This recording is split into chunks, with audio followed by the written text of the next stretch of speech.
Olá, as pessoas recorrem a determinados recursos, a determinadas fontes, conforme as suas necessidades. Por exemplo, quem precisa de socorro médico, liga lá para a emergência, né? Aqui no Brasil nós temos o SAMU. Quem precisa de uma emergência dos bombeiros, incêndio, uma inundação, coisas desse tipo, vai ligar para aquele número também. As pessoas também podem estar precisando de dinheiro. Elas procuram as instituições financeiras ou procuram aí algum parente, algum amigo com mais recursos. Enfim, as pessoas procuram as suas fontes de acordo com as suas necessidades. Mas em relação às necessidades espirituais, a quem as pessoas recorrem? Bom, as pessoas recorrem a muitas coisas, a muitos elementos, aquilo que elas acreditam ser verdadeiro. A maioria das pessoas, a gente sabe disso, são pessoas que têm algum tipo de devoção, algum tipo de crença, elas têm ali a sua fonte de recursos. Bem, a gente está aqui no capítulo 10 da carta de Paulo aos Romanos, e nós vimos na última passagem Paulo ali se referindo à questão da fé, a fé genuína, né? A fé que salva verdadeiramente, é uma fé que brota no coração, é uma fé que vem da convicção na pessoa e na obra de Jesus Cristo, e é uma fé que se expressa pela boca, é uma fé que se expressa na vida da pessoa, ela se materializa, vamos dizer assim, na vida da pessoa, comprovando que essa pessoa realmente vê a Jesus Cristo como Senhor. Então aqui nós temos esses dois elementos e Paulo, então ele vai trazer aqui alguns desdobramentos, ou talvez seria melhor a gente dizer algumas explicações a respeito disso. Ele vai nos mostrar que essa pessoa de Jesus é aquele a quem as pessoas devem recorrer ou invocar, como ele usa a palavra aqui. Então é isso que a gente vai procurar entender na passagem de hoje. O que é invocar o nome de Jesus?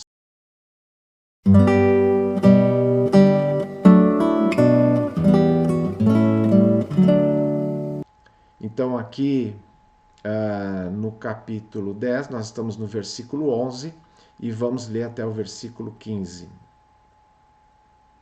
Como diz a Escritura, todo o que nele confia jamais será envergonhado. Não há diferença entre judeus e gentios, pois o mesmo Senhor é Senhor de todos e abençoa ricamente todos os que o invocam.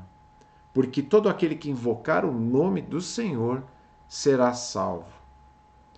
Como, pois, invocarão aquele em quem não creram? E como crerão naquele de quem não ouviram falar? E como ouvirão, se não houver quem pregue? E como pregarão, se não forem enviados? Como está escrito, como são belos os pés dos que anunciam boas novas. Recorrer à pessoa certa é a questão que Paulo coloca aqui nessa passagem. Ele nos mostra aqui que recorrer a Jesus garante a salvação. Nem sempre aquelas pessoas a quem a gente recorre, ou instituições, ou empresas, organismos, enfim, nem sempre eles podem dar absoluta garantia daquilo que está sendo ali buscado, né? Daquilo que está sendo contratado ou que está sendo pedido, enfim, nem sempre pode haver uma garantia plena. Agora veja, preste bem atenção. A questão da salvação de uma pessoa, quem é que pode efetivamente dar plena garantia de que essa pessoa está salva, está espiritualmente segura? Bom, Paulo ele volta aqui, ele já mencionou antes, ele volta aqui aquela figura da pedra angular. Ele fala aqui Ele usa aqui no versículo 11, todo o que nele confia jamais será envergonhado. E ele diz, como diz a Escritura, né? É claro que esse texto ele está lá em Isaías, é o texto que fala exatamente da rocha, a pedra angular. Todos os que confiam nessa rocha, todos os que confiam nesse fundamento, nessa base, jamais serão decepcionados. A sua confiança, aquilo que as pessoas depositaram ali, jamais vai sofrer dano. A pessoa não vai chegar um dia e vai chegar à conclusão, né, de que apostou na coisa errada, na pessoa errada, na ideia errada, na filosofia errada. Isso pode acontecer e vai certamente acontecer com qualquer outro que não seja Jesus Cristo.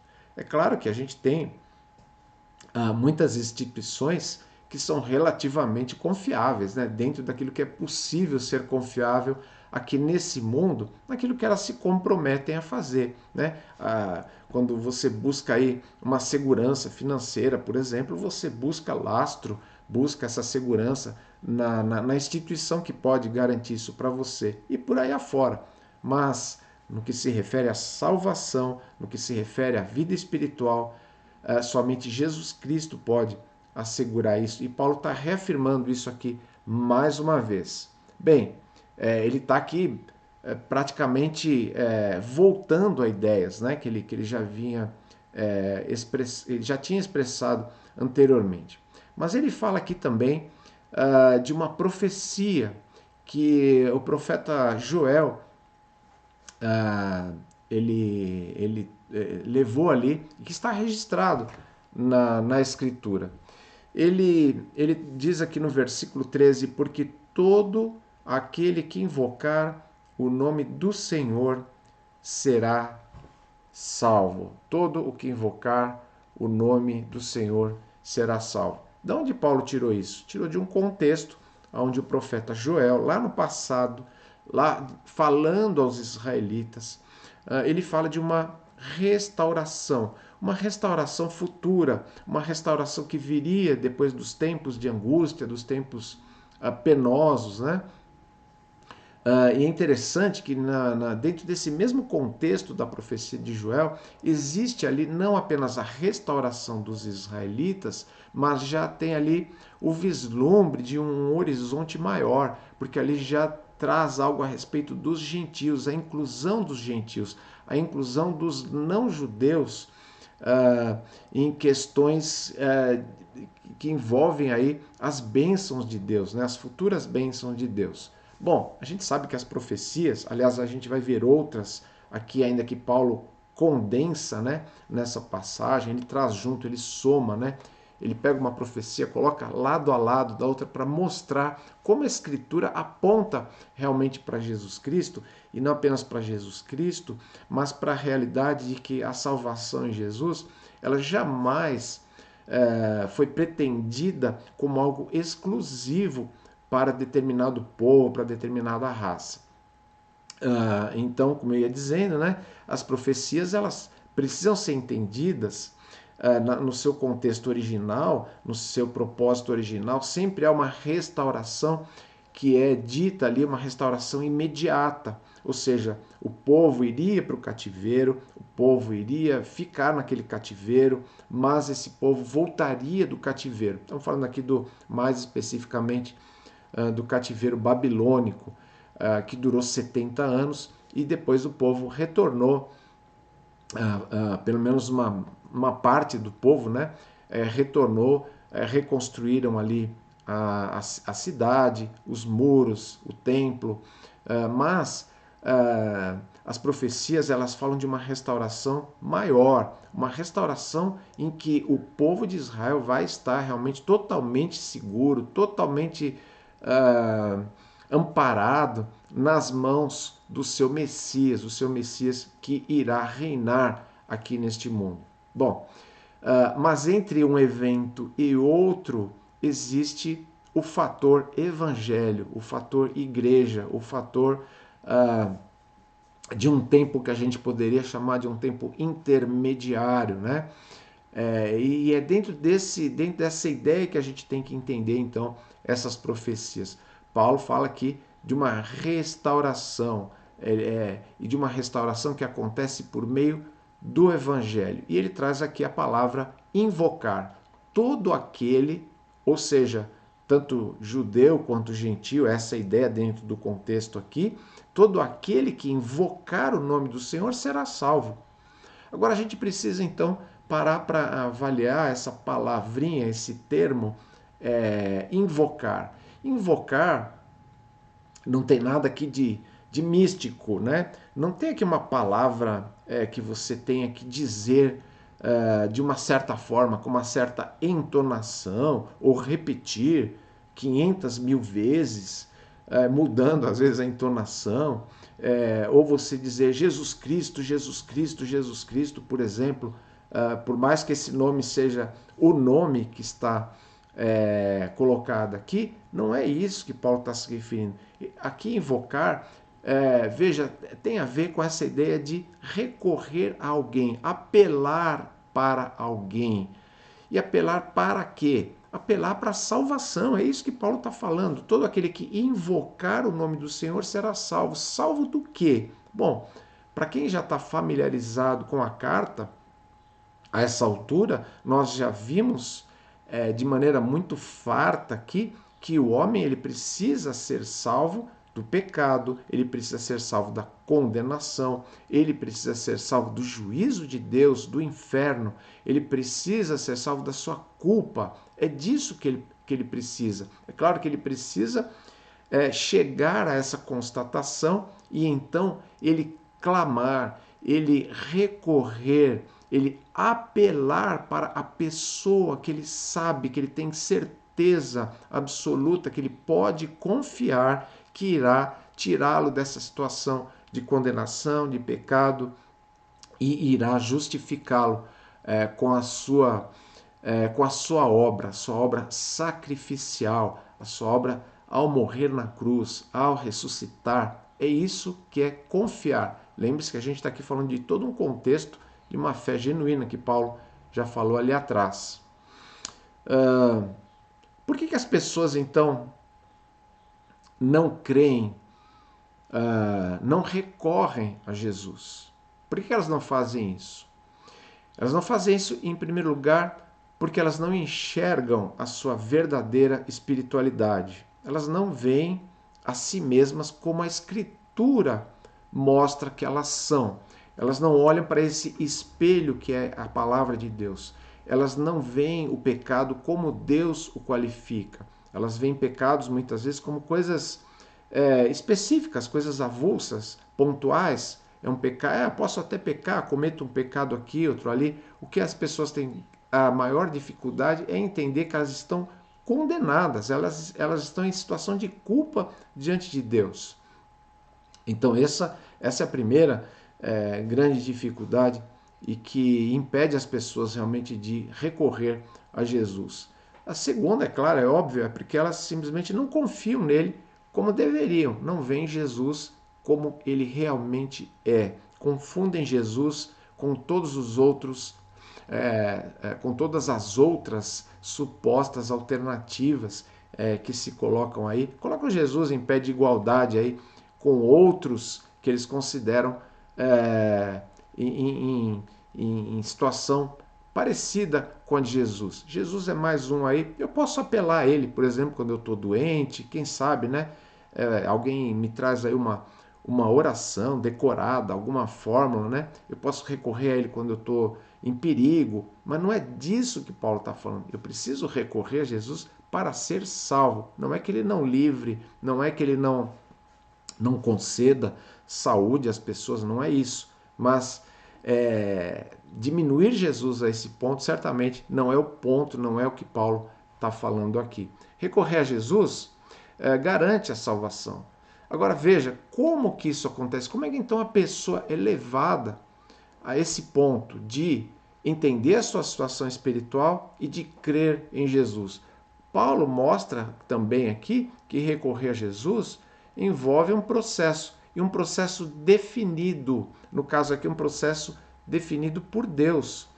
um processo que não muda. Você não pode adaptar a cada realidade. Veja como que ele descreve, então, esse processo, porque ele faz algumas perguntas, aquelas chamadas perguntas retóricas, em que ele vai mencionando, ele no versículo 14, né, ele pergunta, como, pois, invocarão aquele em quem não creram? Exatamente isso que a gente estava falando agora há pouco. Só recorre a Jesus quem crê nele. Agora, é preciso nós entendermos que crer em Jesus não é, um fato meramente humano. Ele acontece dentro da esfera humana, ele acontece dentro do coração humano, é um ato consciente, ninguém fica em transe para crer em Jesus, ninguém perde a sua inteligência para crer em Jesus, ninguém precisa estar alucinado para crer em Jesus, é algo totalmente consciente, mas é algo que precisa da intervenção sobrenatural de Deus. É um milagre. Alguém crer é um milagre. É Deus que abre os olhos.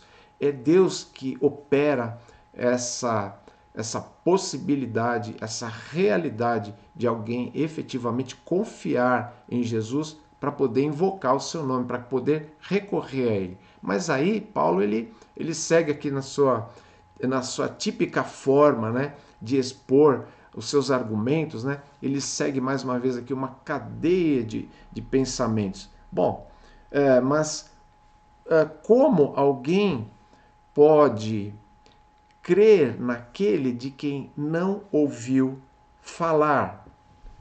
Como é que a pessoa vai crer? O milagre vai acontecer assim do nada? A pessoa sonhou lá com Jesus. Às vezes a gente ouve alguns relatos estranhos, né, nesse sentido. Né? A pessoa acordou ou estava lá no hospital, ela nunca ouviu o evangelho, ela viu lá uma luz, viu lá um visitante, um anjo, alguma coisa que ela entendeu que estava ali diante dela, né? Ou ela ouviu uma música e ficou emocionada, coisas desse tipo.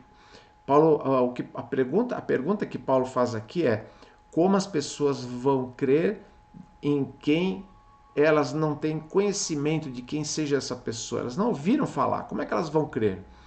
O fato é que só crê em Jesus quem ouve dele. E ouvir de Jesus, preste atenção, vamos voltar à passagem anterior, né? Não vamos ler, né, a passagem, mas vamos lembrar que aqui, quando falamos em crer em Jesus, nós estamos falando em crer integralmente na sua obra.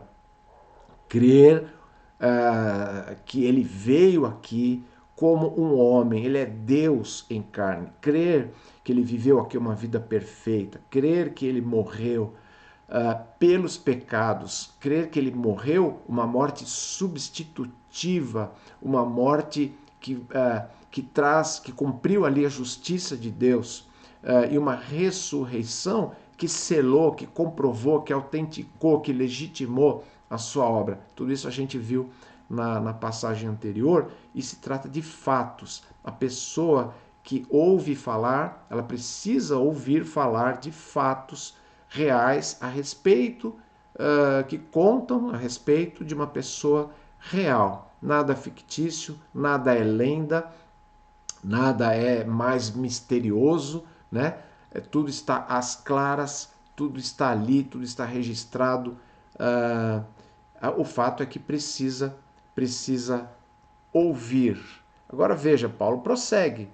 Mas como ouvirão se não há quem pregue? Como é que a pessoa vai ouvir se alguém não for até ela e pregue? É interessante isso, porque pode ser que a pessoa, por ela mesma, poderia buscar ali o entendimento, né? Ela podia ler, por exemplo, chegar a alguma conclusão. Eu vou citar aqui novamente a questão dos anjos, né? Muita gente pensa que os anjos, eles podem... A palavra anjo, né? É bom a gente lembrar que significa mensageiro, né? No seu original. Mas, no entanto, eles não são mensageiros do Evangelho. Deus instituiu seres humanos. Ele designou, ele estabeleceu isso e não há quem mude isso. Deus estabeleceu que alguém vai falar. Quem é esse alguém que fala? Esse alguém que fala é alguém que conhece Jesus. É preciso você falar de quem você conhece. É por isso que se chama testemunho. É por isso que essas pessoas são testemunhas. Testemunhas que vivem a realidade, que experimentam claramente a realidade da salvação em Jesus e podem falar dele.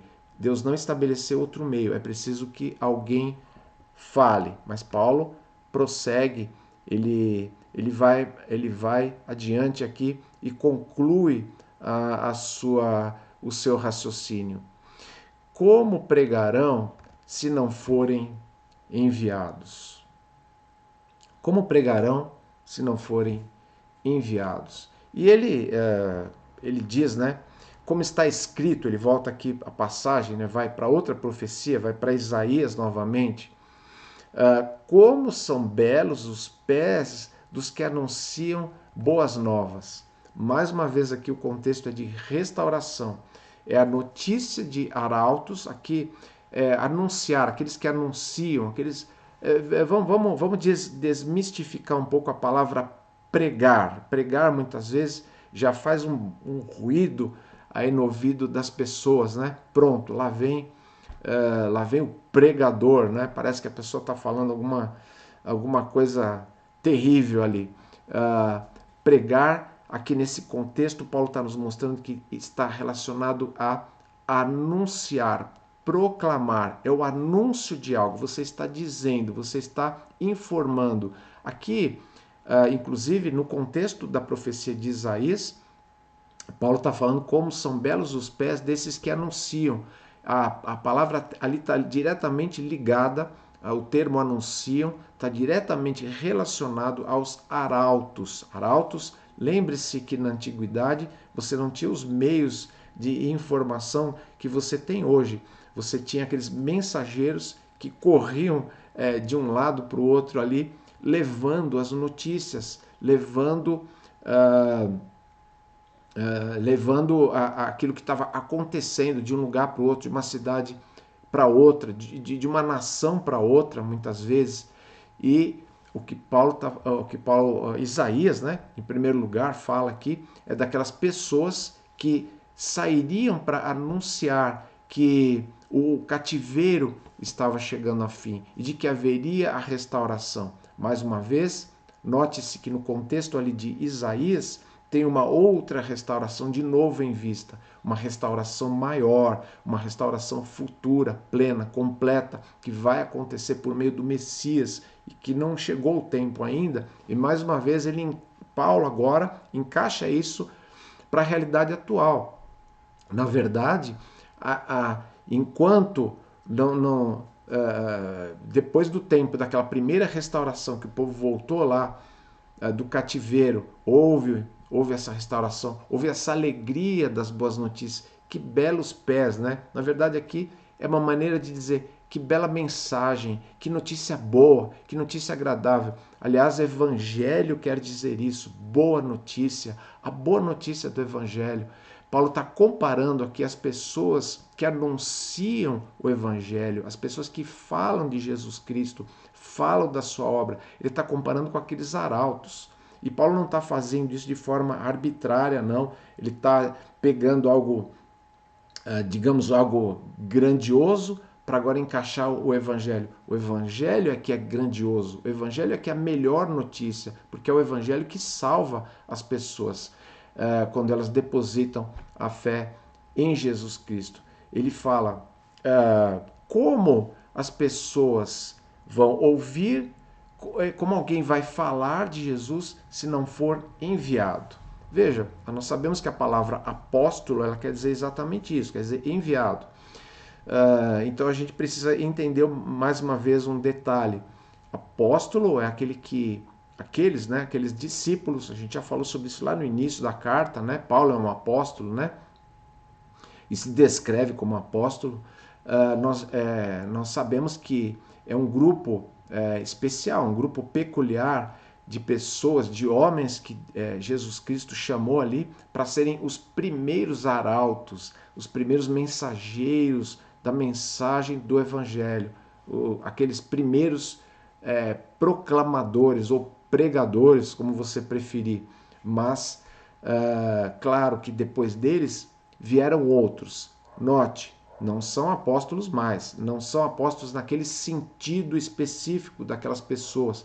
Não tiveram a mesma função, as mesmas atribuições, a mesma autoridade que os apóstolos tiveram, mas veja, Jesus ele instituiu uma ordem que a gente chama de comissionamento, né? Ele comissionou, ele outorgou aos discípulos, né? Todos os discípulos. Discípulos de quem? Discípulos de Jesus. Discípulos que foram se reproduzindo de geração em geração, né? Aqueles primeiros discípulos reproduziram discípulos e assim por diante.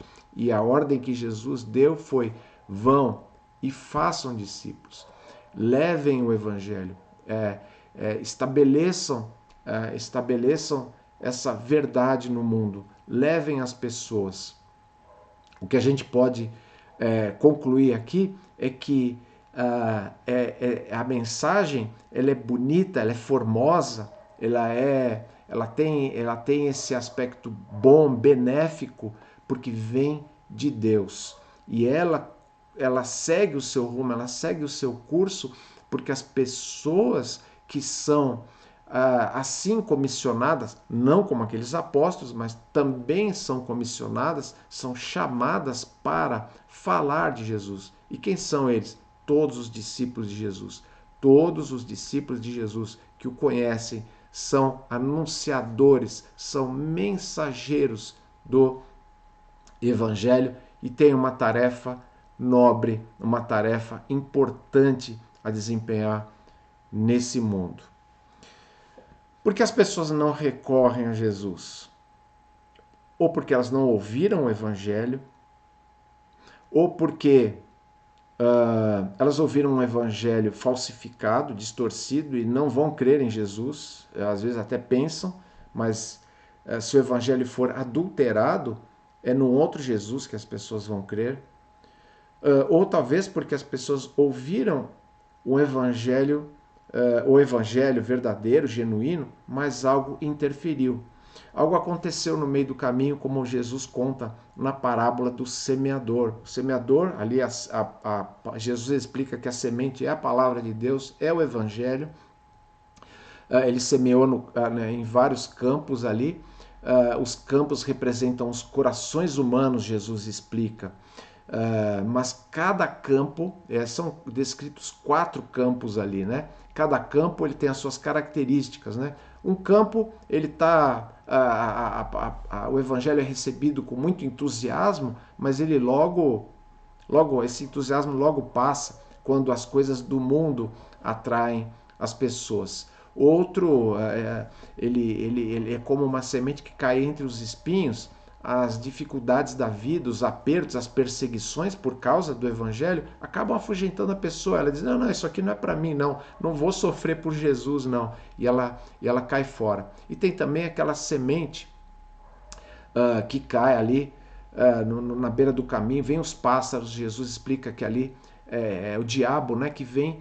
A pessoa não entende, né? A palavra ela fica numa área superficial do seu entendimento. Ela até ela entende os fatos básicos, ela entende as informações, mas aquilo fica truncado, aquilo fica cheio de confusão, e aí é onde o diabo vem e rouba esse pouco entendimento que a pessoa teve, enxerta ali um monte de besteira, né, um monte de asneira, para que a pessoa continue na confusão e não desfrute daquilo que é necessário. Claro, Jesus ele explica que dentre esses 4 campos tem uma exceção, que aonde o solo foi arado, aonde a semente cai e ela germina e ela produz. Então essa é a ideia. Algumas coisas podem acontecer no coração de uma pessoa, mesmo quando o verdadeiro evangelho é pregado a ela. Como está a sua vida espiritual? Você já constatou que você precisa recorrer a Jesus? Precisa invocar Jesus? Então faça isso. Você não depende de mim, não depende de um humano aí para levar o seu apelo até Jesus Cristo. Esse apelo é só você quem pode fazer. Mas você precisa estar plenamente ciente de que você realmente necessita de Jesus Cristo e que somente Ele é aquele em quem você pode confiar de forma integral. Você precisa dar ouvidos ao Evangelho, você precisa dar ouvidos a Deus. Por outro lado, se você já tem essa plena convicção e você já confessou a Jesus como seu Senhor, como seu Salvador, você já invocou o seu nome, você já recorreu a Ele para a sua salvação. Você sabe que você é um porta-voz das boas notícias. Você tem uma tarefa nobre, uma tarefa importantíssima a desempenhar nesse mundo. Você deve saber e deve sempre estar consciente de que é a mensagem do Evangelho que você deve levar, aquilo que procede realmente de Deus. E você tem que estar convencido de que Deus está realmente movendo você e jamais alguma outra motivação. A motivação tem que ser levar as pessoas a Jesus Cristo. E você tem que estar convencido, né? Plenamente convencido. Não se engane. Não há qualquer outra coisa que produza a salvação. Não há qualquer outro elemento. Não há artifícios, não há atalhos. O caminho é esse, o processo é esse, tal como a gente vê nestes versículos, nesta passagem. Que Deus abençoe você nessa tarefa, que Deus te capacite, que Deus te ajude, que você seja realmente esse arauto. Na próxima semana, nós vamos voltar aqui no ponto, porque você notou, né? Nós não nos aprofundamos muito na questão em que Paulo fala, é para judeus e não judeus. Ele é o Salvador, ele é a rocha, ele é a pedra angular, ele é para todos os que nele confiam, tanto judeus quanto não judeus. Então veja que Paulo aqui está caminhando para essa questão de um Salvador que não distingue nesse sentido, ele não faz distinção nesse sentido. Agora ele vai aprofundar um pouquinho. Como é que ficam então os israelitas diante de tudo isso que a gente viu hoje? Então, que até lá este texto, esta passagem tenha um fruto bom, né? Que seja realmente agradável a Deus, né? No seu coração, que Deus produza boas coisas através dele. Então, o que eu desejo a você, que você tenha uma boa semana e que Deus te abençoe.